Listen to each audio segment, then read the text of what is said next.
А знали ли вы, что вы — это не только ваше нынешнее имя, тело и история?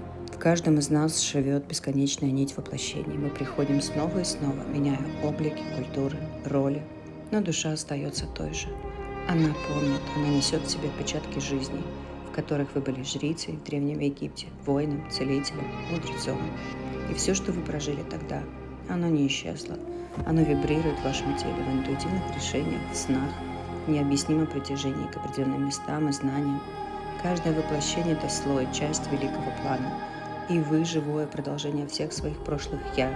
Сейчас в этом теле, в этой жизни душа снова пробуждается, снова зовет. Этот зов часто ощущается как внутренний огонь, как глубокое желание понять себя, пробудиться, вернуться к истоку.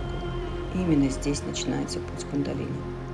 Когда она поднимается, вы не просто активируете силу, вы воссоединяетесь со своей душой, с ее многомерной вечной памятью.